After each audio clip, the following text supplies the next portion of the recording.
Social audio is overhyped. It seems like every day a new social audio platform emerges. Such is the power of social media's latest darling, everybody wants to get in on the action. The hype that started with Clubhouse quickly spurred growth of audio-only or audio-centric platforms, from big tech's Facebook and Twitter to Spotify and even Slack to dozens of social audio startups hoping to find their place under the spotlight. Is this hype warranted, though? Are people that much into social audio, and will these hype levels sustain in the months to come? As an audio freak, I find the answer is a bit complicated. The good side. It's fairly easy to see why social media users were instantly enamored with audio, and will likely remain in love with it.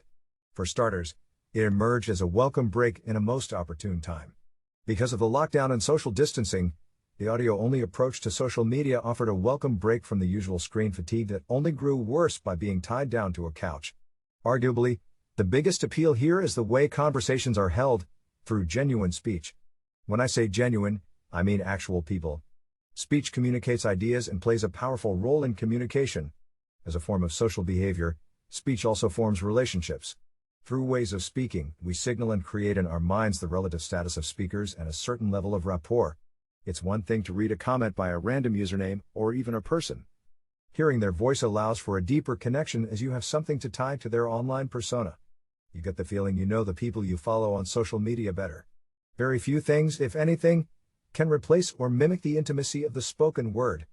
Everything we say is said in a certain way, tone of voice, rate of speed, and specific level of loudness.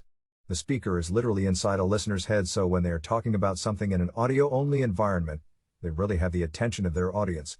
What adds flavor is the fact that every person has a characteristic speaking pattern. This includes various elements such as being direct or indirect, pacing, pausing, accentuating, vocabulary, as well as the use of figures of speech, jokes, slang, and so on. In other words, each one of us has a set of culturally learned signals by which we do three things: communicate what we think, interpret the meaning of other people's responses, and evaluate one another as people. That is the beauty of social audio, all the nuances of the way we talk. It might look like it, but communication isn't as simple as just saying what you mean.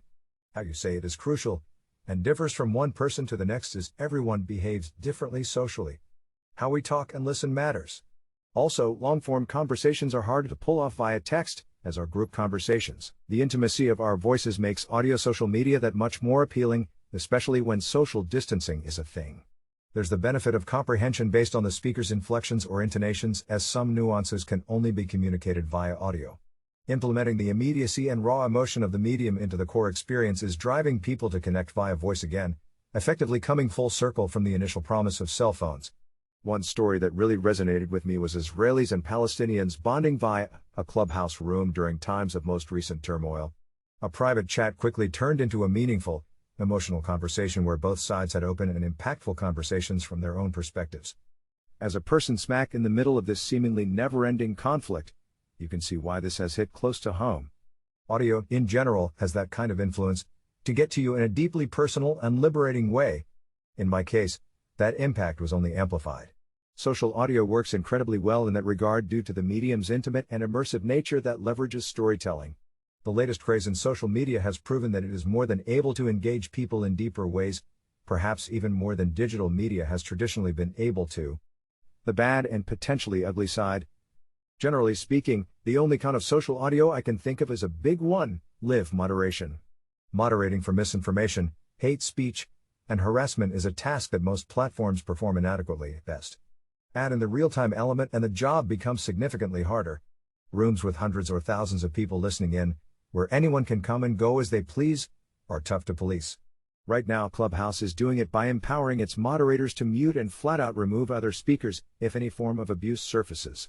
Discord relies on community moderators on a server level who are in control over who stays, who is blocked, and what topics are and aren't okay to talk about.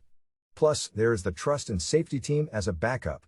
Some, like Twitter, go over audio recordings if a room or user were flagged. Bottom line is that details on proactive measures are virtually non-existent because the current tools designed for content moderation are mostly built around text. This makes identifying problematic audio content a far more difficult and cumbersome process because it involves transcribing chats and then examining them. Ideally, there would be tools with advanced natural language processing that can identify such content momentarily and automatically without users flagging it. That is obviously easier said than done, as indicated by the lack of information on Facebook's and Twitter's approaches, the platforms with less than stellar records in content moderation. Live moderation is really a separate topic that deserves a much more thorough discussion. Still, the fact that these two giants haven't cracked the technology yet speaks volumes about a problem that is hard to solve. I want to believe there is both time and will to figure out how to moderate voice at scale before bad rep catches up. Where does social audio go from here? In my mind, social audio has a quantity over quality problem. There are just too many platforms offering the same USP, and there aren't that many conversations to go around. In a way, social audio will be at a crossroads in the next few months as audiences filter out the platforms that matter to them. In the same way that pandemic-induced boredom spurred massive interest, we shouldn't underestimate the novelty effect that is slowly wearing off. It's been almost 10 months since Clubhouse exploded on iOS devices, and it's neither a shiny new thing anymore nor that unique of a platform. If I had to make a bet, I'd bet that social audio will serve best for niche discussions. I can totally see groups like VoiceBot Community Discord being relevant for a long time because it focuses on the voice AI industry, a specific segment that knows what it can expect in terms of value. In the same way, Spotify's Green Room can act as a discussion board for fans of a certain artist or genre, host debates for podcasts and specific episodes, and so on. I see this happening more on Spotify than on Twitter Spaces, for instance, or at least more on the former platform due to its specificity. On a broader level, Spotify can use these rooms to get live feedback for their newest features and updates, or host live promotions and discussions with artists. There are numerous possibilities where audio conversations can be seamlessly leveraged. I just don't think we'll have a centralized platform for it like we do with Twitter for quick bursts of information, for example. As it grows and evolves, social audio will create a few unique opportunities. For the most part, these will be reserved for new content creators. Besides transforming the experience for audiences and incorporating a more active role for them, social audio is enabling more people to become creators. From niche industry experts to plain regular Joes and Janes, many are literally and figuratively discovering their voices through their communities via a format that is less intimidating than starting and managing a podcast, for instance. This will all likely be followed by influencer marketing as more brands embrace this social facet, possibly more on the B2B side. The accessibility of this format is what is enabling business leaders to create more easily, unlike, say, YouTube or even LinkedIn. This way, hosting online summits and panel conversations within their business communities is easier. With less formal conversations focused on various subject matters, social audio can convincingly replicate the experience of a conference and its value proposition. The added bonus is the ability to directly connect executives and thought leaders with the right decision makers. For B2B brands, this means they can have their employees and brand evangelists actively engage on social audio, as well as partner with others to promote their messaging by sponsoring a room or paying to host it with industry authorities. Then, there is the eventual introduction of voice tech in this space. I reached out to Bradley Matrock, CEO of Project Voice and one of the leading voices in the audio and voice landscape, to get his 2 cents on social audio. Here's what he said. Like a multitude of things born out of the pandemic, such as wiping down elevator buttons and working from home, social audio's purpose in a post-pandemic world will have to be defined and simply can't be assumed. The intersection between social audio and voice technology is an interesting one. If we're having audio-only conversations with each other in real time, there's no reason those can't be interconnected with voice assistants and conversational AI. To me, this is one of the most exciting spaces that is yet to be explored. I agree with Bradley as the combination makes perfect sense. For instance, an upgrade of Spotify's voice control could improve discoverability and accessibility of social audio content, much in the same way users now use built-in voice commands to play music and podcasts.